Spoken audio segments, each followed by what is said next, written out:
السلام علیکم ورحمۃ اللہ وبرکاتہ۔ نحمدہ ونصلی علی رسولہ الکریم، اما بعد فاعوذ باللہ من الشیطان الرجیم، بسم اللہ الرحمن الرحیم۔ رب اشرح لی صدری ویسر لی امری واحلل عقدۃ من لسانی یفقہوا قولی، ربنا زدنا علما، اللہم فقہنا فی الدین، ربی یسر ولا تعسر وتمم بالخیر۔ الحمدللہ لاسٹ کلاس میں ہم نے سورہ بقرہ کی آیت نمبر 19 تک مکمل کیا تھا، اور آج انشاءاللہ آیت نمبر 20 سے ہم شروع کریں گے۔ لیکن آیت نمبر 20 کا تعلق چونکہ آیت نمبر 17، 18 اور 19 سے براہ راست ہے، لہٰذا ہم تھوڑا سا اس کو ریویو کرتے ہوئے پھر آیت نمبر 20 پر انشاءاللہ آئیں گے۔ تو آیت نمبر 17 جب ہم پڑھ رہے تھے تو اس میں ہم نے منافقین کی مثال پڑھی تھی کہ منافقین کو قرآن حکیم میں اللہ سبحانہ تعالیٰ نے کس طرح سے کن مثالوں کے ذریعے سے ان کی عادتوں کو اور ان کی جو صفات ہیں ان کو واضح فرمایا ہے۔ تو پہلے تو جو آیت نمبر 17 تھی اس میں اعتقادی منافقین کی مثال دی گئی تھی کہ وہ ان کی مثال اس شخص کی مثال کی طرح ہے جس نے آگ بھڑکائی، تو جب اس نے اس کے ارد گرد کی چیزوں کو روشن کر دیا یعنی اس آگ نے، تو اللہ تعالیٰ ان کے نور کو لے گیا اور انہیں اندھیروں میں چھوڑ دیا کہ وہ نہیں دیکھتے ہیں۔ یعنی کہ وہ لوگ ایمان لے آئے، جب انہوں نے ایمان کی برکات اور ثمرات دیکھے تو وہ ایمان لے آئے، لیکن اس کے بعد پھر وہ بعد میں مرتد ہو گئے۔ تو یہ اعتقادی منافق تھے۔ اس کے بعد جو اگلی آیت تھی آیت نمبر 18، اس میں ان کا انجام ایک طرح سے بتا دیا گیا کہ صم بکم عمی فہم لا یرجعون، کہ وہ جو ہیں وہ بہرے ہیں، گونگے ہیں، اندھے ہیں، سو وہ نہیں پلٹتے۔ یعنی کہ اب جب وہ ایمان لانے کے باوجود، ایمان لانے کے بعد پھر سے منافقت کی طرف، کفر کی طرف پلٹ گئے، تو وہ اللہ سبحانہ تعالیٰ کی نظر میں بہرے، گونگے اور اندھے ہیں، اور پھر ان کی واپسی کا کوئی امکان نہیں۔ اور اس کے بعد آیت نمبر 19 جو ہم نے لاسٹ ٹائم پڑھی تھی، تو اس میں عملی منافقت کی مثال دی گئی تھی کہ وہ منافق جو عملی طور سے منافق ہیں وہ کیسے ہیں،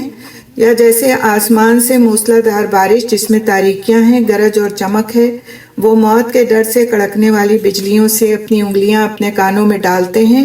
اور اللہ تعالیٰ کافروں کو گھیرنے والا ہے۔ یعنی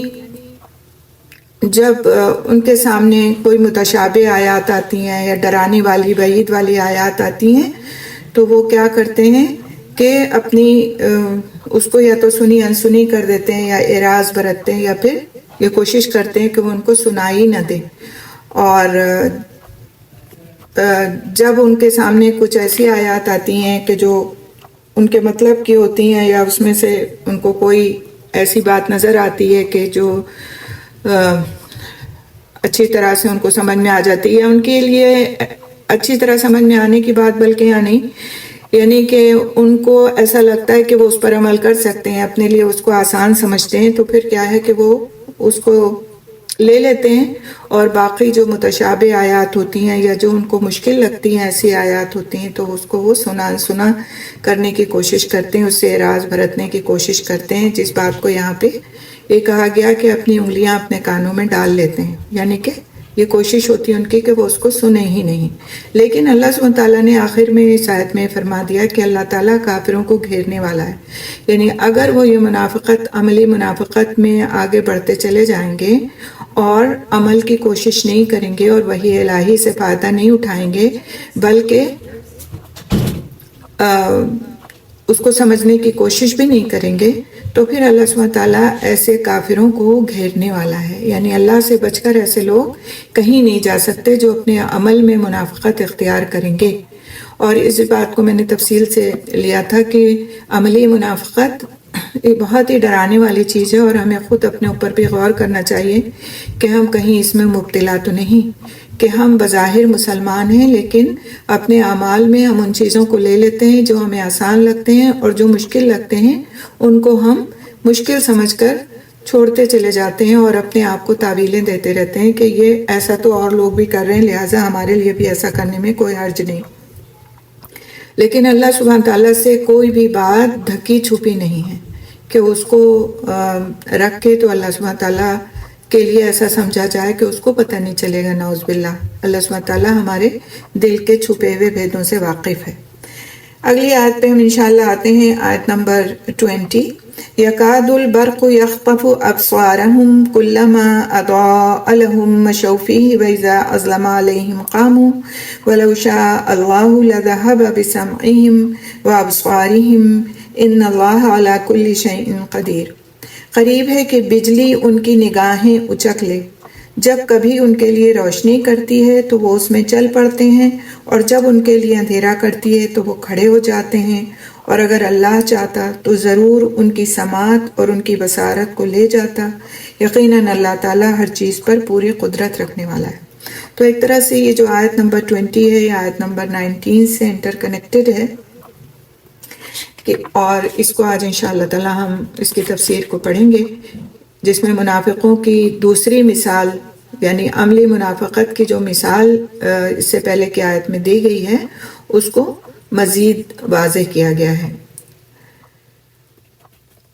یعنی یہ کہ منافق اللہ تعالیٰ کے احکامات، اللہ تعالیٰ کے وعدے اور وعیدیں جو قرآن میں آئے ہیں سنتے ہیں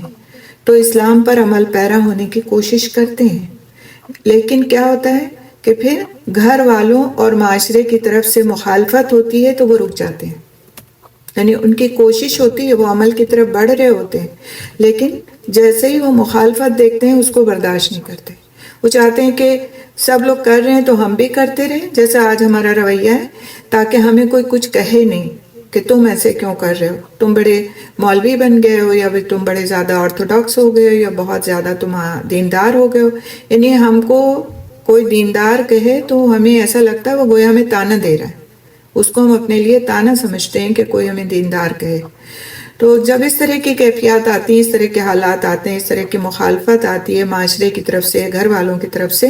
تو پھر وہ اپنے ان اعمال سے رکنے لگتے ہیں۔ کیوں؟ اس لیے کہ دل ابھی پوری طرح ایمان کے نور سے منور نہیں ہوا ہے، اس میں منافقت باقی ہے، تو پھر اس منافقت کے زیر اثر آ کر انسان ان مخالفتوں کو برداشت نہیں کر پاتا۔ پھر اگلی بات جو اس آیت میں کہی گئی، یخطف ابصارہم، یعنی ان کی نگاہیں اچک لے،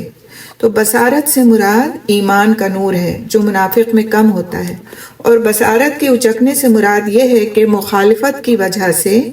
اللہ تعالیٰ کے احکامات پر عمل پیرا ہونے کی سمجھ ختم ہو جائے، اور پھر انسان گھر والوں اور مخالفوں کے ذہن سے ہی سوچنے لگ جائے۔ یکاد البرق یخطف ابصارہم، قریب ہے کہ بجلی ان کی نگاہیں اچک لے، یعنی اس بارش میں بجلی کی غضب کی چمک ہے، اور ان کی بینائی یعنی ایمان کمزور ہے، ممکن ہے اسی روشنی سے ان کی بینائی جاتی رہے۔ علی بن ابو طلحہ سیدنا ابن عباس رضی اللہ تعالیٰ عنہ یکاد البرق یخطف ابصارہم کی تفسیر میں روایت کرتے ہیں کہ قرآن مجید کی مضبوط اور مستحکم آیات منافقین کی تمام کمزوریوں کو کھول کھول کر بیان کر رہی ہیں۔ کلما اضاء لهم مشوا فیہ واذا اظلم علیہم قاموا، یعنی جب کبھی ان کے لیے روشنی کرتی ہے تو وہ اس میں چل پڑتے ہیں، اور جب ان کے لیے اندھیرا کرتی ہے تو وہ کھڑے ہو جاتے ہیں۔ یعنی جب ان کے دل میں ایمان کی کرنیں چمکتی ہیں تو وہ پیروی کرنے لگتے ہیں، لیکن شرک اور تردد کے اندھیرے پھر دل سے آ کر دیتے ہیں، اور اب یہ پھر حیران و سرگرداں کھڑے ہو جاتے ہیں۔ اس کا اور ایک مطلب یہ ہے کہ اسلام کے ذرا سے عروج اور اقبال سے ان کے دل مطمئن ہو جاتے ہیں، لیکن اس کے ذرا سے انحطاط اور زوال سے پھر یہ الٹے پاؤں کفر کی طرف بھاگتے ہیں۔ تو منافقوں کا اجالے میں چلنا حق کو سمجھ کر کلمہ توحید پڑھ لینا ہے، اور اندھیرے میں ٹھہر جانا کفر میں واپس لوٹ جانا ہے۔ منافق کے دل میں ایمان نہیں ہوتا، وہ اہل ایمان کے ایمان سے روشنی حاصل کرتے ہیں، اس لیے جب وہ قرآن و حدیث میں سے کچھ سنتے ہیں انہیں تھوڑی سی روشنی ملتی ہے تو کچھ نیک اعمال کر لیتے ہیں، اور جب وہ قرآن و حدیث کی مجالس میں نہیں جاتے، اللہ تعالیٰ کے وعدوں کو اور وعیدوں کو نہیں سنتے، تو پھر گویا اندھیرے میں ڈوب جاتے ہیں، اور ان کے جو اعمال صالحہ ہیں ان سے وہ رک جاتے ہیں۔ تو منافق پر روشنی ہونے سے مراد ہے قرآن حکیم کی تعلیمات سنتے ہوئے، پڑھتے ہوئے، دین کی کسی بات کا سمجھ میں آ جانا، اور اندھیرا چھا جانے سے مراد یہ ہے کہ اگر دین کا حکم دل کی مرضی کے خلاف ہے یا گھر والوں کی یا معاشرے کی افراد کے پسند کے مطابق نہیں ہے اور انسان ان کی مخالفت یا اپنے نفس کی مخالفت برداشت نہیں کر سکتا تو اس حکم کو سمجھنے کے باوجود نظر انداز کر دے، اس پر عمل پیرا ہونا اپنے لیے ضروری نہ سمجھے، یوں انسان کی سمجھ پر اندھیرا چھا جاتا ہے۔ اب دیکھنا یہ کہ اسلام پر عمل پیرا ہونے کے راستے میں کون سی رکاوٹیں سامنے آتی ہیں، کون سی ایسی باتیں ہمارے سامنے آ جاتی ہیں۔ اپنے اوپر رکھ کر کے اس کو دیکھیں، غور کریں اس پر۔ اگر ہم صرف یہی سمجھتے رہیں گے کہ یہ آیات اس دور کے منافقین کے لیے نازل ہوئی ہیں اور اس سے ہمارا کوئی واسطہ رابطہ نہیں، تو ہم اس سے اپنے لیے سبق نہیں نکال سکیں گے۔ لہٰذا اس کو اگر ہم اپنے اعمال پر رکھ کر ایمانداری کے ساتھ ہم غور و فکر کریں اور یہ دیکھیں کہ اسلام پر عمل پیرا ہونے کے راستے میں میرے سامنے کون سی رکاوٹیں آتی ہیں یا کون سی ایسی رکاوٹیں ہوتی ہیں جو انسان کو دین کے تمام احکامات پر عمل پیرا ہونے سے روکتی ہیں، تو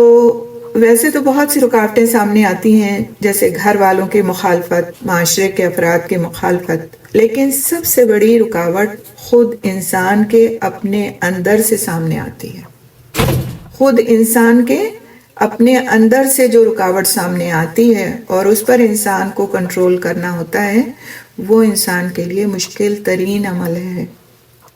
مثال کے طور پر خوف،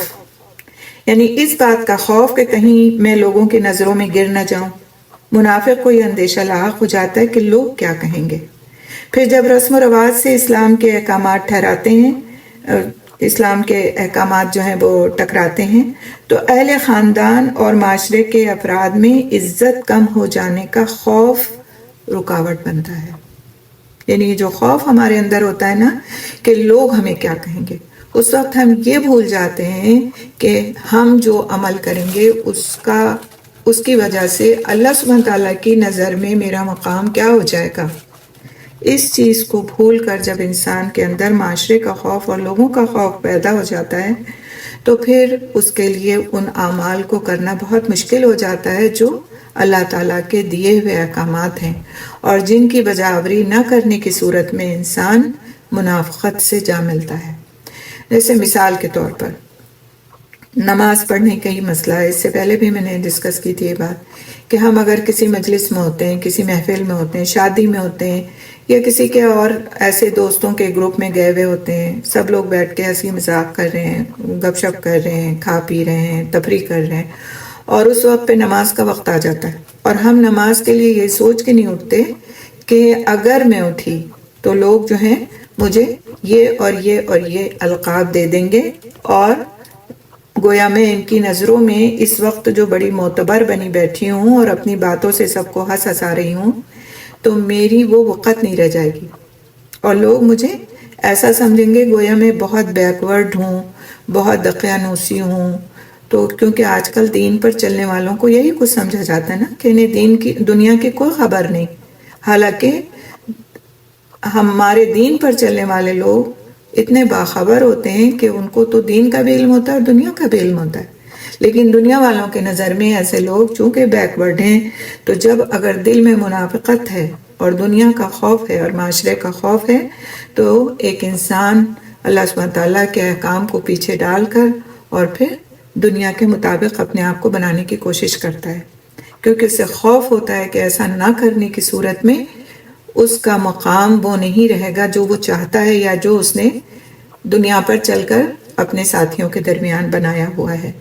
تو یہ اس منافقت کو بہت چیک کرنے کی ضرورت ہے کہ کہیں ایسا کوئی خوف ہمارے دل کے کسی بھی کونے میں ہے تو نہیں، اور اگر ہے تو اسے نکالنے کی ضرورت ہے اور مضبوطی کے ساتھ اپنے رب کے احکامات پر چلنے کی کوشش کرنے کی ضرورت ہے۔ اس سلسلے میں دنیا کچھ بھی کہتی ہے کہتی رہے، آپ یقین کریں کہ دین پر چلنے والوں کو اللہ سبحانہ تعالیٰ جو مقام عطا فرماتے ہیں، جو عزت عطا فرماتے ہیں، اور جس طرح اپنی رحمتوں سے ڈھانک کر ان کی ہر مسئلے ہر پریشانی کو حل فرماتے ہیں، اس پر اگر انسان کا یقین جم جائے تو پھر وہ اس خوف سے بہت آسانی کے ساتھ نکل سکتا ہے. کیونکہ آپ دیکھیں کہ آپ ایک طرف اللہ سبحانہ تعالیٰ ہے جو سب کا رب ہے، ہمارا بھی، آپ کا، اور جو مانتے ہیں ان کا بھی اور جو نہیں مانتے ان کا بھی، سب کا رب ہے. اس کی عظمت اور بڑائی کو کوئی پہنچ ہی نہیں سکتا، کوئی پا ہی نہیں سکتا. اور ایک طرف دنیا کے لوگ ہیں، اس دنیا کے لوگ جس دنیا کی حقیقت اللہ سبحانہ تعالیٰ کی نظر میں مکھی کے پر کے برابر بھی نہیں ہے. اس حقیر دنیا کے تمام لوگ بھی اگر مل جائیں اور اس دنیا کی جیسی ہزاروں لاکھوں دنیایں ہوں اور اس کے سارے لوگ بھی مل جائیں تو بھی اللہ سبحانہ تعالیٰ کی ہوئی تخلیق کے برابر ایک تخلیق کو بھی وجود میں نہیں لا سکتے، جیسا کہ ابھی اگلی آیات میں انشاءاللہ مزید اس کی وضاحت ہوگی. تو پھر خوف کس کا ہونا چاہیے؟ یہ ہم اپنے دل سے پوچھیں کہ آیا یہ کہ ہمیں اللہ کے بندوں کا خوف ہونا چاہیے یا اللہ تعالیٰ کا جو ہمارا رب ہے، مالک ہے، خالق ہے، آقا ہے، اس کا خوف ہونا چاہیے. اگر آپ کہیں رہتے ہیں، کسی گھر میں ہیں، ایک طرف آپ کے بڑے ہیں، آپ کے ساتھ رہنے والے، آپ کے ان لاز ہیں یا آپ کے والدین ہیں،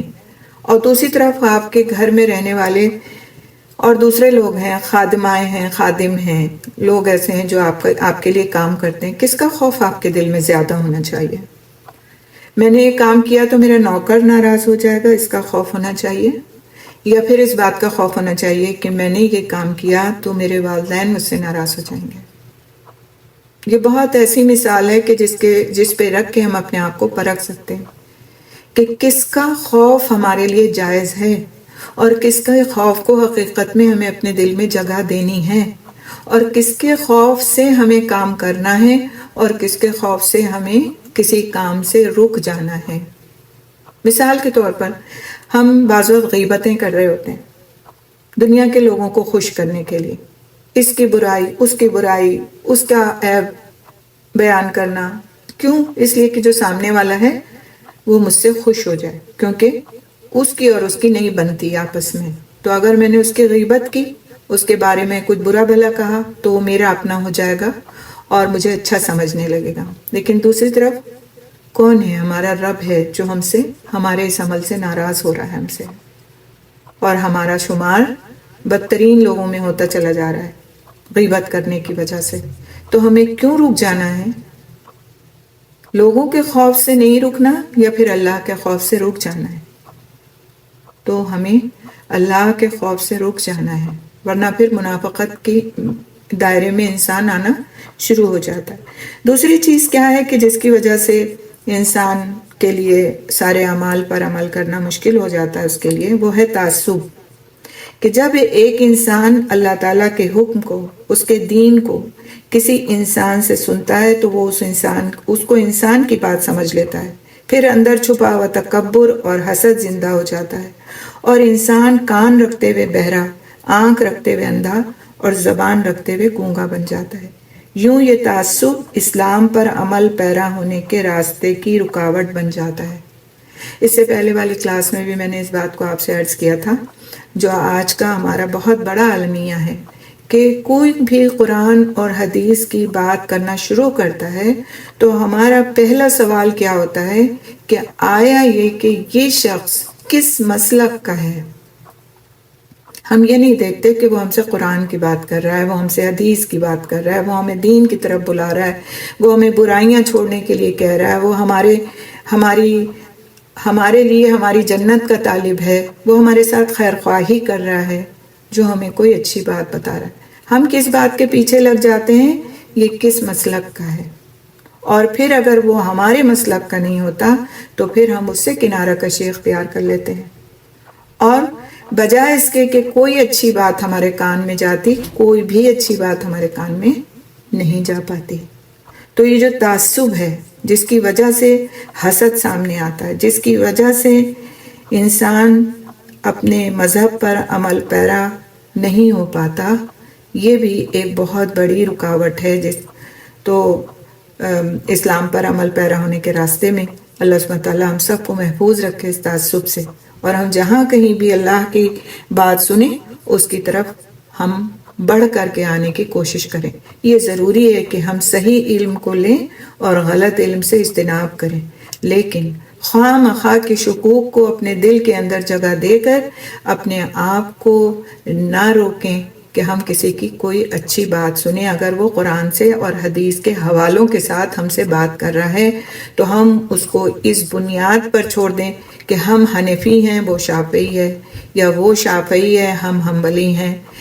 ہم تبلیغی جماعت کے ہیں اور وہ جماعت اسلامی کا ہے، اور وہ جماعت اسلامی کا ہے تو ہم دوسرے اور کسی جماعت سے تعلق رکھتے ہیں۔ یہ سوچ کر اللہ کی کتاب کی بات کو سننے سے رک جانا اور دوسروں کو بھی روک دینا کہ نہ جانا تم فلاں کلاس میں، ورنہ تم خدا نہ خواستہ اپنے مسلک سے ہٹ جاؤ گے۔ تو اللہ سبحانہ تعالیٰ نے مجھے اور آپ کو سب کو عقل بھی دی ہے، سمجھ بھی دی ہے، اچھائی اور برائی کی تمیز بھی دی ہے، اور صحیح اور غلط کو سمجھنے کی بھی تمیز دی ہے۔ تو اپنے آپ کو اللہ کے واسطے ایسی محفلوں سے، ایسی مجلسوں سے دور نہ کریں جہاں اللہ کے کلام کی بات کی وضاحت کی جاتی ہو، اور جہاں پر اس بات کی کوشش ہو کہ اخلاص کے ساتھ آپ کے سامنے وہ بات رکھی جائے جو ہماری زندگیوں کو بدلنے کا باعث بن جائے انشاءاللہ۔ اور یہ جو حسد ہوتا ہے، تکبر ہوتا ہے، تو پھر جب یہ چیزیں ہوتی ہیں سامنے تو انسان آنکھیں رکھتے ہوئے اندھا بن جاتا ہے، کان رکھتے ہوئے بہرا بن جاتا ہے، اور زبان رکھتے ہوئے گونگا بن جاتا ہے، یعنی پھر وہ اچھائیوں کو دیکھ نہیں پاتا، بس اس کو ہر بات غلط محسوس ہوتی ہے۔ اگر کوئی شخص ہماری نظر میں ہمارا اپنے مسلک کا نہیں ہے تو ہمیں اس کی ہر بات بری لگتی ہے، ہم اس کی ہر بات میں کوئی نہ کوئی ایسی بات تلاش کر لیتے ہیں کہ جو صحیح نہ لگے، اور دوسروں کے سامنے بھی اس کو بیان کر کے ان کو ان چیزوں سے روک دیتے ہیں۔ دیکھیں، جتنی بھی جماعتیں ہیں اور جتنے بھی مسلک ہیں، ان سب کا ایک کام ہے کہ وہ اللہ کے بندوں کو اللہ سے جوڑ دیں، اور اگر وہ یہ نہیں کر رہے اور شرک کی دعوت دے رہے یا کسی ایسے شخص کے ساتھ جوڑنا چاہتے ہیں جو حقیقت میں اس لائق نہیں کہ اس کو اللہ کی برابری کا درجہ دیا جائے، جو کہ ہرگز کسی قیمت پر نہیں دیا جانا چاہیے، ایسے شخص سے جوڑنا چاہتے ہیں یا ایسی تنظیم سے جوڑنا چاہتے ہیں یا اپنے مفاد سے جوڑنا چاہتے ہیں، تو پھر یقیناً ایسے لوگوں سے اعتراض کرنے کی ضرورت ہے۔ لیکن اگر کوئی شخص کسی بھی طریقے سے کسی بندے کو اللہ اور اس کے رسول سے جوڑنا چاہتا ہے تو پھر اس پر ہمیں کسی قسم کے اعتراض کا کوئی حق نہیں، کسی قسم کے تعصب کو برتنے کا کوئی حق نہیں۔ اگلی چیز یہ ہے کہ لوگوں کو جو اسلام پر عمل پیرا ہونے سے روکتی ہے وہ یہ کہ اسے اس بات کا اندیشہ ہوتا ہے کہ وہ لوگوں سے کٹ جائے گا، یعنی اگر اس نے دین پر عمل کیا تو وہ اپنے سماجی حلقے سے دور ہو جائے گا، لوگ اسے اس لائق نہیں سمجھیں گے کہ اسے اپنی محفلوں میں مدعو کریں یا اپنے گھر پر بلائیں یا اس کی بات کو کوئی اہمیت دیں۔ تو یہ جب خدشہ آ جاتا ہے دل کے اندر تو انسان پھر اسلام کے راستے پر عمل پیرا ہونے سے کٹنے لگتا ہے۔ لوگوں سے کٹنے کا اندیشہ اس کو اس بات پر مجبور کرتا ہے کہ وہ اپنے دین سے کٹ جائے، دین سے کٹنے کو وہ معمولی سمجھتا ہے اور لوگوں سے کٹ جانے کو اہم سمجھتا ہے، جبکہ بات یہاں پر بالکل وائس ورسا ہے، بالکل الٹ ہے۔ دین سے جڑنے کے لیے اگر انسان کو لوگوں سے کٹنا بھی پڑے تو انہیں گوارا کر لینا چاہیے۔ اگر آپ کا جو سوشل سرکل ہے وہ 50 لوگوں کا ہے اور اس میں سے 10 لوگ اس وقت پر بھی آپ کا ساتھ دیتے ہیں کہ آپ اللہ کے دین پر عمل کر رہے ہیں تو وہ بھی آپ کا ساتھ دیں اور آپ کے ساتھ عمل کریں، تو آپ کے لیے وہ 10 لوگ زیادہ اہم ہونا چاہیے بنسبت 50 لوگوں کے۔ چھوڑ دیں ان 40 لوگوں کے سرکل کو جو آپ کے ساتھ دین پر عمل کرنے کو اپنے لیے کمتر درجے کی بات سمجھتے ہیں اور دنیا کے ساتھ چلنے کو برتر درجے کی بات سمجھتے ہیں۔ ایسے 40 لوگوں کا آپ سے کٹ جانا بہتر ہے، اور ایسے 40 لوگوں سے بہتر کہیں وہ 10 لوگ ہیں جو اللہ کے دین کے حکم پر عمل کرنے میں آپ کے ساتھ ساتھ ہیں اور اس پر آپ کے مددگار ہیں اور آپ ان کے مددگار ہیں۔ تو یہ لوگوں سے جو کٹ جانے کا اندیشہ ہے، یہ بھی اسلام پر عمل پیرا ہونے کے راستے میں ایک رکاوٹ بن جاتا ہے۔ اسی طرح رزق کے کم ہو جانے کا اندیشہ، ایک اور خوف ہوتا ہے کہ اگر میں اللہ کے راستے پر چلا، اگر میں نے حرام کا راستہ چھوڑ دیا تو حلال رزق کمانے میں تو مجھے بہت مشکلیں آ جائیں گی، اور اگر میں نے حلال رزق کمایا تو وہ اتنا نہیں ہوگا جو میرے لیے کافی ہو جائے۔ تو یہ جو رزق کا اندیشہ ہے، رزق کے کم ہو جانے کا اندیشہ ہے، یہ بھی اسلام پر عمل پیرا ہونے کے راستے میں رکاوٹ بن جاتا ہے۔ مثال کے طور پر انسان کو بڑی خواہش ہے کہ وہ بڑا اچھا سا گھر بنا لے، بڑی اچھی سی گاڑی لے لے، لیکن اس کے پاس وسائل نہیں ہیں اور ان کے لیے وہ حرام کے راستے اختیار کرنا شروع کر رہا ہے۔ وہ جانتا ہے کہ اس نے اگر یہ رشوت لی تو اس کے لیے حرام ہے، اس نے اگر کسی سے اور کسی غلط طریقے سے پیسہ حاصل کیا تو وہ اس کے لیے غلط ہے، لیکن اس کو یہ معلوم ہے کہ اگر اس نے یہ نہیں کیا تو وہ اپنی ان خواہشات کو، یا اپنی نہیں اپنے گھر والوں کے خواہشات کو اس درجے میں پورا نہیں کر پائے گا جس درجے میں لوگ اس سے چاہتے ہیں یا اس کا اپنا نفس اس سے چاہتا ہے۔ تو پھر وہ کیا کرتا ہے کہ اسلام کے راستے سے اپنے آپ کو ہٹا کر، بچا کر اس راستے پر لے جاتا ہے جو اس کی خواہشات کو پورا کرنے کے لیے کافی ہوں۔ تو بسا اوقات ایسے حالات سامنے آتے ہیں کہ انسان حلال رزق حاصل کرنے کو اپنے لیے ایک رکاوٹ سمجھتا ہے کہ اگر دین پر وہ چلا تو اس کے لیے حلال رزق ہی حاصل کرنا اس کے لیے نصیب میں ہوگا اور وہ حرام کے ذریعے سے اپنی خواہشات کو پورا نہیں کر پائے گا۔ تو اللہ تعالیٰ محفوظ رکھے، کیونکہ حرام رزق میں کبھی برکت نہیں ہو سکتی، خواہ وہ پیسہ ہو، خواہ وہ وقت ہو، خواہ وہ کسی اور طرح کی صلاحیت ہو، اگر وہ حرام طریقے سے حاصل کی گئی ہے تو اس میں کبھی نہ خیر ہوتی ہے، نہ برکت ہوتی ہے، اور نہ ایسے انسان کی کوئی دعا قبول ہوتی ہے۔ بسا اوقات ہم یہ کہتے ہیں کہ ہماری دعائیں قبول نہیں ہوتی، ہمیں نہیں پتہ چلتا کہ ہماری دعائیں قبول کیوں نہیں ہوتی۔ ضرور ہمیں دیکھنا چاہیے کہ کہیں ہمارے رزق میں کوئی حرام کا لقمہ تو شامل نہیں، کیونکہ بس اوقات انسان پوری رات نمازیں پڑھتا ہے اور دعائیں مانگتا ہے، پورا دن اذکار کرتا ہے اور اپنے آپ کو اللہ کے راستے میں لگا کر کے دعائیں کرتا ہے، لیکن اس کی دعائیں قبول نہیں ہوتی، کیونکہ اس کا کھانا پینا حرام ہے، اس کا لباس حرام ہے، اس کی ایکٹیویٹیز حرام ہیں۔ تو یہ جو حرام درجے کی چیزیں انسان کے اندر داخل ہو جاتی ہیں تو پھر اس کی دعاؤں کے قبول ہونے میں رکاوٹ بن جاتی ہیں، کہ جب حلال رزق انسان نہیں کھاتا، حرام رزق ہوتا ہے، اس کے رزق میں شامل ہوتا ہے حرام کا لقمہ، اور پھر اس کے خون میں وہی حرام دوڑتا ہے، تو پھر اس کی زبان میں وہ اثر نہیں ہوتا جو اللہ کے حضور باریابی حاصل کرے۔ تو بڑی محنت کرنی چاہیے اس چیز پر، اور اس کے لیے اپنے خواہشات کو قابو کرنا چاہیے۔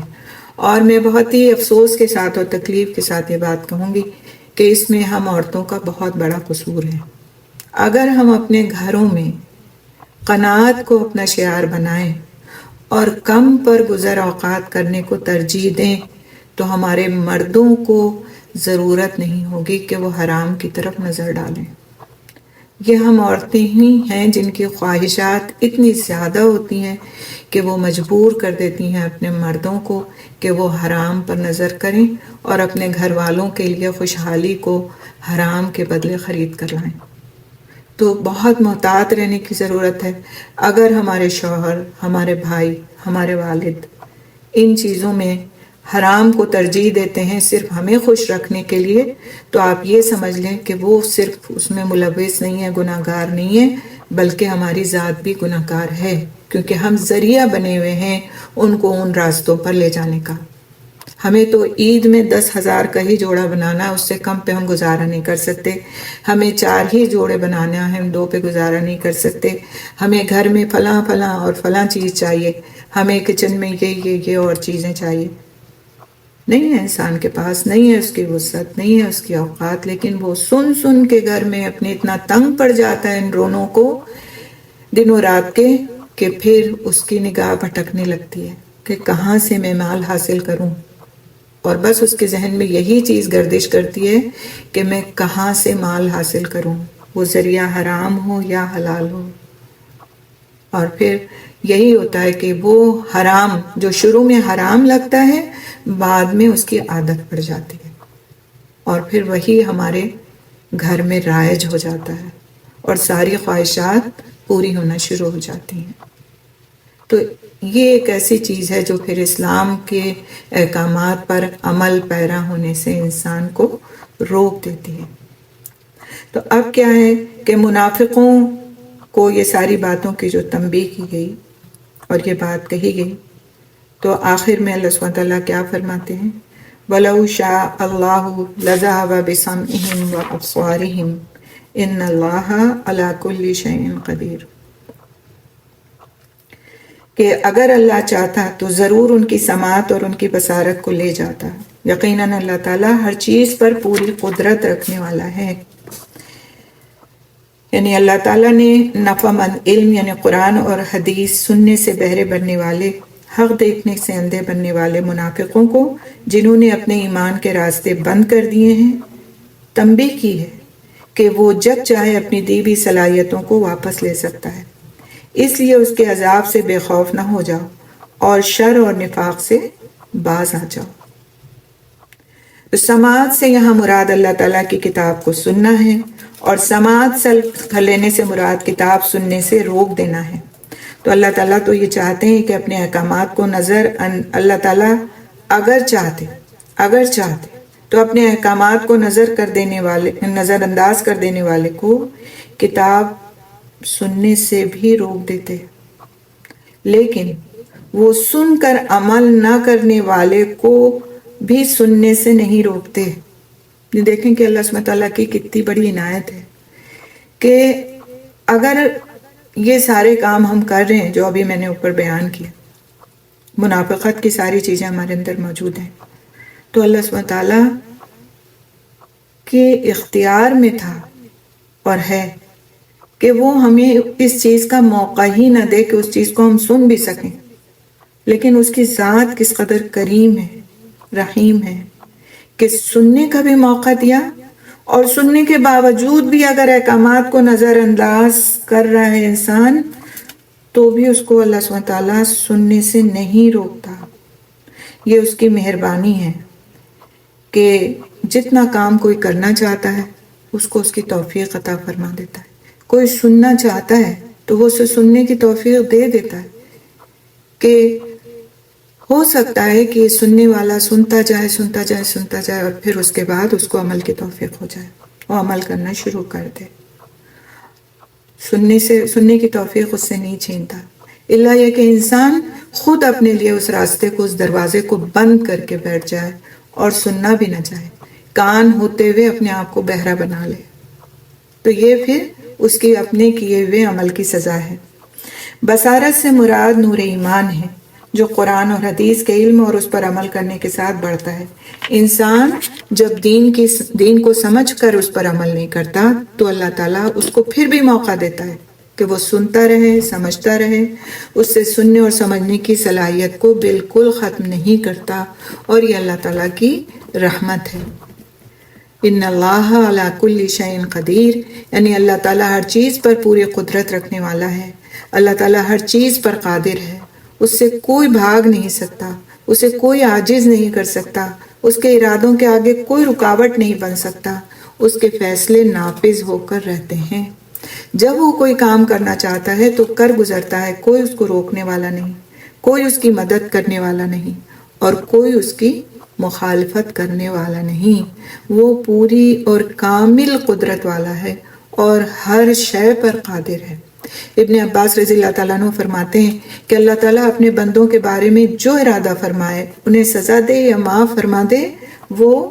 ہر چیز پر قادر ہے۔ کوئی چیز ایسی نہیں کہ جو اس کے قبضے قدرت سے دور ہو، اور انسان کا یہ سمجھ لینا کہ اس کی جو مرضی آئے گی وہ کرے گا، یہ اس کی بہت بڑی بھول ہے۔ آج اگر اللہ تعالیٰ نے ہمیں سننے کی صلاحیت دے رکھی ہے، بولنے کی صلاحیت دے رکھی ہے، دیکھنے کی صلاحیت دے رکھی ہے، ہمارے لیے راستے کھول رکھے ہیں، تو وہ اس چیز پر بھی قادر ہے کہ ان سب کو بند کر دے اور ہم سے سب کچھ چھین لے۔ اللہ تعالیٰ ہم سب کو محفوظ رکھے کہ پھر ہم اس وقت نامراد اور ناکام اور محروم ہو جائیں اور اپنے ان ملے ہوئے مواقع کو خدا نخواستہ کھو بیٹھیں اور ضائع کر بیٹھیں۔ اس لیے جو کچھ اللہ نے دیا ہے اس پر بہت صبر کرنا چاہیے، شکر کرنا چاہیے، اور ان چیزوں سے بھرپور فائدہ اٹھانا چاہیے جو اللہ تعالیٰ نے ہمیں گھر بیٹھے نصیب فرما دی ہے، کیونکہ شکر ایک ایسی نعمت ہے اور دولت ہے کہ اس سے انسان کے لیے مزید اور مزید راستے کھلتے چلے جاتے ہیں۔ یہ کلاس جو آپ لوگ کرتے ہیں یہ بھی ایک بہت بڑے شکر کا جس کو کہنا چاہیے حقدار ہے کہ اللہ تعالیٰ نے گھر بیٹھے آپ کو یہ نعمت نصیب فرمائی کہ آپ قرآن کا ایک کلاس کر سکیں، قرآن کی ایک آیت یا 2 آیتوں کو ہفتے میں ہی کم سے کم سمجھ کر کے پڑھ سکیں۔ اس پر ہمیں شکر ادا کرنا چاہیے کہ اللہ کا بہت بڑا احسان ہے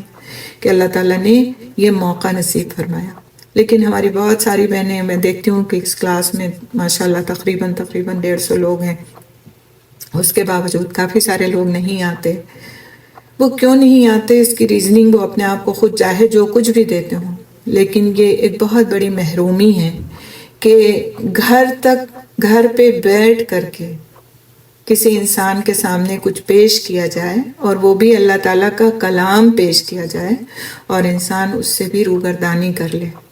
اس سے بھی اعراض برت لے، اس کو بھی سننا نہ چاہے، اور پھر تمنا یہ کرے کہ ہم کو اس دنیا میں بھی ہدایت نصیب ہو اور آخرت میں بھی جنت نصیب ہو۔ تو اللہ سبحانہ تعالیٰ ہمیں اس محرومی سے بچائے اور ہمیں اپنے راستوں پر چلنے والا، جد و جہد کرنے والا، منافقت سے اپنے آپ کو دور لے جانے والا بنائے، اور ہم سب بہنوں کو اللہ سبحانہ تعالیٰ ہدایت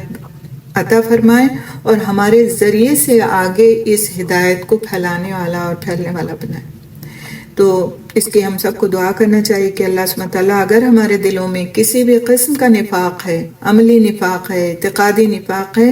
تو ہمیں توفیق دے دے کہ ہم اس کو دور کر سکیں، اس سے اپنے آپ کو نکال سکیں، بچا سکیں، ہر اس حسد سے، تکبر سے، تعصب سے اور دین کو کمتر سمجھنے سے اپنے آپ کو نکال سکیں، اپنے نفس پر قابو پا سکیں، اور اس کے لیے ہمیں دعا کرنا چاہیے۔ لیکن ہم دنیا کی بہت ساری چیزوں کے لیے بہت ساری دعائیں مانگتے ہیں، اپنی اولاد کے لیے ہم دعا کرتے ہیں، اپنے گھر میں برکت کے لیے دعا کرتے ہیں، اپنے رزق کے لیے دعا کرتے ہیں، جنت کے لیے دعا کرتے ہیں، دوزخ سے بچنے کی دعا کرتے ہیں۔ بے شک یہ ساری دعائیں کرنا چاہیے، اس میں کوئی حرج کی بات نہیں، بلکہ کرنا ہی چاہیے۔ لیکن ہمیں اللہ سبحانہ تعالیٰ سے اپنی ہدایت کی بھی دعا کرنا چاہیے، ہمیں اللہ تعالیٰ سے نیک کاموں کے ملنے کی توفیق کی بھی دعا کرنا چاہیے، ہمیں اس بات کی بھی دعا کرنا چاہیے کہ اللہ تعالیٰ ہمیں نفاق سے بچا لے، ہر قسم کی منافقت سے بچا لے، ہمیں اپنے نفس کے شر سے بچا لے، کیونکہ جو نفس کا شر ہے یہ شیطان سے بھی زیادہ خطرناک شر ہے۔ کیوں رمضان میں لوگ گناہ کے کام کرتے ہیں؟ بہت سارے لوگ ایسے ہیں جو گناہ کے کام کرتے ہیں، کیونکہ شیاطین تو بند کر دیے جاتے ہیں رمضان میں۔ کیوں کرتے ہیں لوگ پھر گناہ کے کام؟ کیونکہ ہمارا کام کیا ہے کہ ہم تو ہر کام کو شیطان پہ ڈال دیتے ہیں، کرتے گناہ ہم خود ہیں، اس کے بعد ہم کہتے ہیں ہم کو شیطان نے بہکا دیا تھا اس لیے ہم نے یہ کام کیا، اپنے آپ کو تسلی دے لیتے ہیں۔ تو ہوتا کیا ہے کہ شیطان کے ساتھ ساتھ ہمارے نفس کی ٹریننگ اتنی پکی ہو جاتی ہے 11 مہینوں میں کہ 12ویں مہینے میں شیطان کے بند ہونے کے باوجود ہمارا جو نفس ہے وہ ہمارے لیے شیطان کا کام کرتا ہے، بلکہ اس سے بھی بڑھ کے کرتا ہے، اور پھر ہم رمضان میں بھی اپنے آپ کو محفوظ نہیں رکھ پاتے ان گناہوں سے جو ہم 11 مہینے کرتے رہتے ہیں۔ اگر ہم چاہتے ہیں کہ شیطان کے شر سے ہم بچ جائیں تو ہمیں اپنے نفس کی ٹریننگ کرنی پڑے گی، اور نفس کی ٹریننگ کوئی دوسرا آ کے نہیں کرے گا، وہ صرف اور صرف انسان خود کرے گا۔ کوئی ٹیچر آ کر آپ کے نفس کی ٹریننگ نہیں کر سکتا، کیونکہ نفس ایک ایسی چیز ہے جس کے بارے میں انسان خود ہی سمجھ سکتا ہے کہ وہ کس حد تک کہاں پر کھڑا ہے، اور اس کے لیے وقت نکالنا ہوگا، ہمیں وقت نکالنا ہوگا۔ اپنی یہ جو مصروف، ہماری انتہائی مصروف زندگیاں ہیں، اس میں سے وقت نکال کر کے اپنے بارے میں سوچنا ہوگا کہ میں دین کے کس لیول پہ کھڑی ہوں، آیا یہ کہ میرے اندر ایمان ہے بھی یا نہیں ہے، میں منافقت کے کس درجے پر کھڑی ہوں، آیا یہ کہ میں اعتقادی طور پر ہی منافق ہوں یا صرف عملی طور پر ہوں، اور اگر عملی طور پر ہوں تو میں کہاں کہاں پر عمل میں ایسی باتیں کر رہی ہوں کہ جو منافقت تک مجھ کو کھینچ کر لیے جا رہی ہیں، اور ایک ایسا وقت خدا نخواستہ آنے والا ہے جو میرے کان سننے سے اور میری آنکھیں دیکھنے سے اور میری زبان حق بات کہنے سے بھی محروم نہ ہو جائے کہیں۔ تو اس کی فکر کی ضرورت ہے، یہ اصل فکر ہے، یہ اصل فکر ہونی چاہیے، یہ ہماری دعاؤں کا حصہ ہونا چاہیے، اور اس کے بارے میں معلومات ہمیں خود اپنے آپ سے اپنے لیے لینا ہوگی۔ اور یہ معلومات لینے کے قابل ہم کب ہو سکتے ہیں؟ جب ہمیں اس کے بارے میں علم ہوگا جو آپ حاصل کر رہی ہیں، قرآن کا علم ہوگا کہ قرآن ہم سے کیا چاہتا ہے، اللہ سبحانہ تعالیٰ ہم سے کیا چاہتے ہیں، کس طرح۔ دیکھیں آپ کے ان 20 آیتوں میں اللہ سبحانہ تعالیٰ نے ایمان والوں کے خصوصیات کو الگ کر کے بتا دیا، اور کفار کے خصوصیات کو الگ کر کے بتا دیا، اور منافقین کی خصوصیات کو الگ کر کے بتا دیا۔ یہ جو 20 آیات ہیں سورہ بقرہ کی، اس میں 3 گروہوں کے خصوصیات بیان کی گئی ہیں۔ ابتدائی 4 آیات میں خالص مومنوں کی صفات بیان کی گئیں، پھر اگلی 2 آیات میں خالص کافروں کی خصوصیات بیان کی گئیں، اور اس سے اگلی 13 آیات میں منافقین کی خصوصیات بیان کی گئیں، اور پھر اس کے لیے مثالیں بھی دی گئیں کہ کیسے کیسے منافقین ہیں اور کس کس طرح سے ان کی مثال ہے۔ تو یہ چیزیں، اس میں ہمیں خود اپنے آپ کو ڈفرینشیٹ کرنے کی ضرورت ہے، محنت کرنے کی ضرورت ہے، وقت نکالنے کی ضرورت ہے۔ ہمیں سب کو پتہ ہے کہ آج کی زندگی بہت مصروف ہے، لیکن آپ دیکھیں کہ یہی تو زندگی ہے جو ہمیں اپنی ہمیشہ والی زندگی کی تیاری کرنے کے لیے دی گئی ہے، اور ہم نے اس زندگی کو ہی اپنا سب کچھ سمجھ لیا ہے، اس زندگی کی ترقی کو ہی اپنا سب کچھ سمجھ لیا ہے کہ اگر اس زندگی میں ہم نے ترقی کر لی تو ہم کامیاب ہو جائیں گے۔ لیکن حقیقت میں کیا ہے؟ یہ تو تیاری کا پیریڈ ہے، اصل زندگی تو آگے آنے والی ہے۔ یہ سونے کے لیے ہمیں نہیں دی گئی زندگی، یا آرام کے لیے ہمیں نہیں دی گئی، یہ ہمیں صرف اس فانی جسم کو پالنے کے لیے نہیں دی گئی کہ ہم اس کی آرام اور آسائش اور خوبصورتی کی فکر کرتے کرتے اس درجے میں ہم گمراہ ہو جائیں کہ پھر اپنی اصل زندگی سے غافل ہو جائیں، جو ہماری ہمیشگی والی زندگی ہے، جہاں جا کر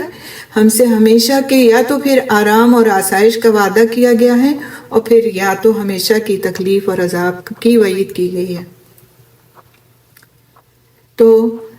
سوچنے والا اور سمجھدار انسان وہی ہے جو غور و فکر کرے، ان معاملات پر بیٹھ کر وقت لگائے، تھوڑا سا اپنی مصروف زندگیوں میں سے وقت نکالیں، دن میں سے کم 10 منٹ ضرور نکالیں۔ بعض وقت ہم 10 منٹ بیٹھتے ہیں صرف خالی و ذہنی کے ساتھ، کوئی ہمارے ذہن میں کسی قسم کا کچھ بھی نہیں ہوتا، اور ہم 10 منٹ بیٹھ کے اٹھ جاتے ہیں، صرف ہماری انگلیاں اسکرین پر چل رہی ہوتی ہیں اور ہم غائب دماغے کے ساتھ اپنے میسیجز کو چیک کر رہے ہوتے ہیں، اور وقت کا ہم کو پتہ ہی نہیں چلتا کہ کیا وقت ہو گیا اور کتنے لمحات ہماری قیمتی زندگی کے اس میں صرف ہو گئے۔ لیکن ہم 10 منٹ نہیں نکال پاتے اپنے آپ کے بارے میں سوچنے پر، جس سے ہم کو بہت فائدہ ہو سکتا ہے، بہت فائدہ۔ تو اس کے لیے کوشش کریں کہ اپنی زندگی کے قیمتی اوقات میں سے روزانہ کے حساب سے کچھ وقت ضرور نکالیں، کبھی نماز کے بعد جا نماز پر ہی بیٹھ جائیں تھوڑی دیر اور سوچیں، اور اللہ سبحانہ تعالیٰ سے دعا کریں کہ اللہم ارنا الحق حقا وارزقنا اتباعہ، ارنا الباطل باطلا وارزقنا اجتنابہ، کہ اللہ تعالیٰ تو مجھے دکھا دے حق جو حق ہے اور مجھے اس کی اتباع کی توفیق دے دے،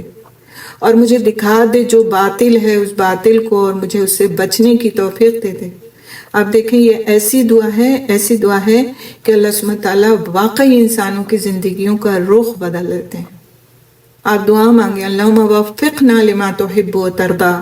اللہ تعالیٰ تو مجھے توفیق دے دے اس بات کی جس سے تو راضی ہو جائے۔ کبھی ہم اپنی دعاؤں میں شامل کرتے کہ اللہ تو مجھے توفیق دے دے اس بات کی جس سے تو راضی ہو جائے؟ ہم تو صرف اپنی رضا کی فکر کرتے ہیں، ہم اللہ سے مانگتے رہتے ہیں اللہ تعالیٰ تو مجھے یہ دے دے اور وہ دے دے اور وہ دے دے تاکہ میں راضی ہو جاؤں۔ ہمیں اپنی رضا کی، اپنے نفس کی رضا کی زیادہ فکر ہوتی ہے۔ ضرور مانگیں اپنے لیے، وہ ہمارا مالک ہے، خالق ہے، ہر چیز دینے پر قادر ہے۔ ہم سے کہا گیا ہے کہ اگر تمہاری چپل کا تسمہ بھی ٹوٹ جائے تو تم اللہ سے ہی مانگو، اور کیونکہ وہی دینے پر قدرت رکھتا ہے، وہی وہ ذات ہے جو ہر چیز تم کو دے سکتی ہے۔ تو مانگنے میں، کسی چیز کے اپنے رب سے مانگنے میں ہمیں کوئی ہچکچاہٹ نہیں ہونا چاہیے، لیکن جو مانگنے کی قیمتی چیزیں ہیں وہ ہدایت ہے، توفیق ہے، اپنے نفس کو قابو کرنے کی توفیق ہے، اپنے آپ پر ورک کرنا ہے۔ آپ دیکھیں کہ جب امتحانوں کا زمانہ ہوتا ہے، ٹیسٹ کا زمانہ ہوتا ہے، تو راتوں کی نیندیں اچٹ جاتی ہیں۔ ہم اگر 8 گھنٹے سونے کی عادت تھی تو 5 اور 3 پر آ جاتے ہیں، اور ہماری کوشش کیا ہوتی ہے کہ بس ہائیسٹ مارکس اور ہائیسٹ مارکس۔ والدین کی فکر کیا ہوتی ہے کہ بچوں کو 100 میں 100 آئیں، 99 نہیں آئیں، ورنہ وہ بچوں کی تو جان کی آفت کر ڈالتے ہیں۔ لیکن کیا یہی کچھ ہم اپنی آخرت کے لیے جو اس امتحان گاہ میں دنیا میں بھیجے گئے اتنی فکر کرتے ہیں؟ اس کی آدھی کیا چوتھائی کیا 2% بھی نہیں کرتے۔ رزلٹ ملنا ہے، امتحان دینا ہے، اس دنیا میں آنکھوں کے بند ہوتے ہی ہمارا امتحان جو شروع ہونا ہے وہ ہونا ہے۔ اس کی ہمارے اندر کتنی فکر ہے، کتنی تڑپ ہے، کتنی کوشش ہے، اس کو بیٹھ کر اپنے آپ سے خود پوچھیں، سوال کریں کہ جتنی تڑپ میری اس دنیا کے لیے ہے اس میں سے کتنے فیصد میرے اندر تڑپ اپنی آخرت کے لیے ہے؟ یا میں صرف دعائیں جب مانگتی ہوں نہیں ہوں، پڑھتی ہوں کتاب لے کر، تو اس میں سے کتنی دعائیں مجھے سمجھ بھی آتی ہیں اور میں ان کو دل سے کتنا مانگتی ہوں۔ جب ہم کہتے ہیں رب اجعلنی مقیم الصلاۃ ومن ذریتی، ٹھیک ہے، یعنی اللہ تعالیٰ تو مجھے نماز کا پابند بنا دے، قائم کرنے والا بنا دے، اور میری اولاد کو بھی، تو کیا واقعی یہ دعا میرے دل سے نکل رہی ہوتی ہے؟ پھر اس اولاد کی نماز کی فکر مجھے کتنی ہوتی ہے؟ تو یہ سارے سب کچھ جو قرآن حکیم کی آیات ہیں، 20 آیات آپ نے پڑھی، ماشاءاللہ آپ نے تقریباً 3 مہینے لگائے اس میں، 12 کلاسز آپ کی، 12-13 کلاسز میں آپ نے 20 آیات پڑھی۔ بظاہر آپ کو لگ رہا ہوگا کہ آپ نے بہت کم پڑھا، بہت کم کور کیا، ابھی تو 2 ہی رکوع ہوئے ہیں، 3 مہینوں میں 2 رکوع، تو یہ 40 رکوع کی، 50 رکوع کی بات پھر کہاں تک جائے گی؟ کتنے سالوں میں ختم ہوگی سورہ بقرہ ہماری؟ تو یہ فکر آپ چھوڑ دیجئے۔ صحابہ کرام رضی اللہ تعالیٰ عنہ مجمعین نے سورہ بقرہ کو پڑھنے میں 16 سال لگائے، 16 سال۔ یہ نہیں کہ وہ اور قرآن ہی نہیں پڑھتے تھے، ان کی اپنی تلاوت، اپنا سمجھ، اپنی بوجھ، اپنی آگے کی چیزیں وہ چلتی رہتی تھی سائیڈ بائی سائیڈ، لیکن سورہ بقرہ کو پڑھنے میں، یعنی اس سورت کو علیحدہ کر کے اور اس کو سمجھنے میں انہوں نے 16 سال لگائے۔ کیوں؟ اس لیے کہ جب وہ اس کی ایک آیت کو پڑھتے تھے تو ان کی کوشش ہوتی تھی کہ وہ اس پر عمل کر کے اس کو پکا کر لیں، عمل بھی کریں اس پہ، اور اس کو پکا اس طرح کر لیں کہ وہ ان کی زندگیوں میں چلنے والے غلط اعمال کو نکال پھینکے اور وہ اس میں دیے گئے ہوئے احکام پر پورے طور سے عمل کر سکیں۔ کیونکہ جس طرح کسی چیز کا کوہان ہوتا ہے، پیک ہوتی ہے، اسی طرح سے سورہ بقرہ کے لیے کہا گیا کہ قرآن کا گویا کوہان ہے، اس میں جو آیتیں ہیں، اس میں جو احکامات ہیں، اس میں جو وعدے ہیں، اس میں جو وعیدیں ہیں، وہ ہمارے اور آپ کے لیے بے شک مشعل راہ ہیں۔ یہ بات نہیں کہ قرآن میں اور کچھ مشعل راہ نہیں، پورا قرآن ہی مشعل راہ ہے، لیکن اس کی اہمیت کو بتایا گیا۔ قرآن کی سب سے لمبی سورت اور قرآن کے احکامات کے لحاظ سے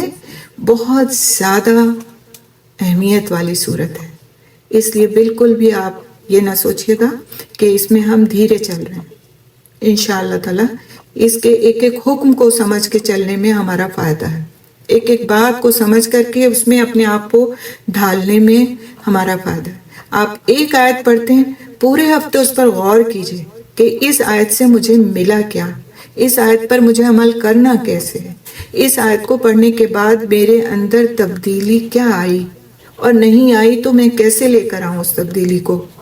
اور اگلے ہفتے آپ کو کوشش کرنا ہے کہ آپ اپنے آپ کو خود جج کریں کہ آیا ہے کہ یہ تبدیلی آنے سے میری زندگی میں کیا بہتری آئی، اور اگر نہیں آئی تو میں کہاں پر غلطی پر ہوں۔ اپنی غلطی کو تلاش کریں،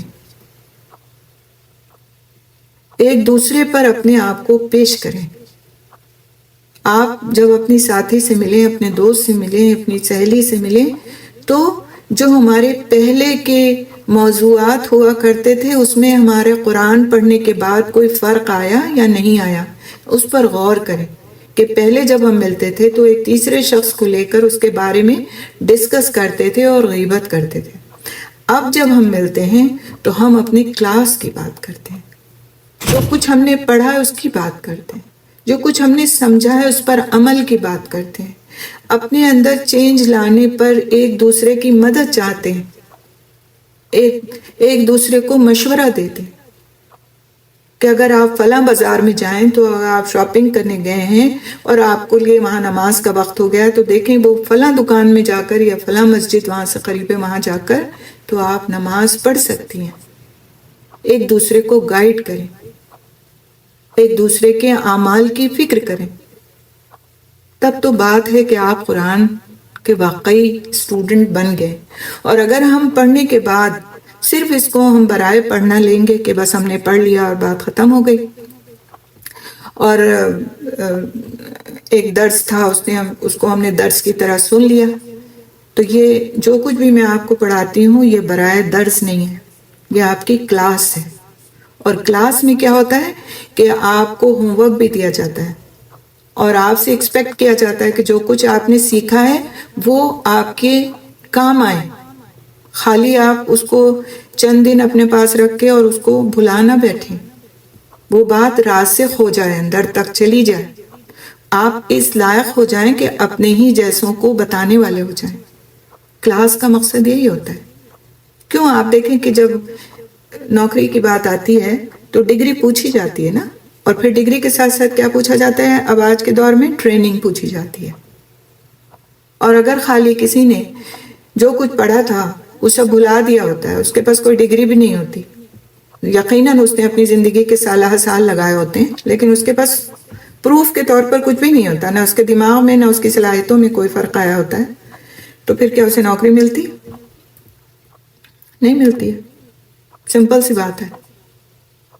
تو اس کلاس میں پڑھنے کے بعد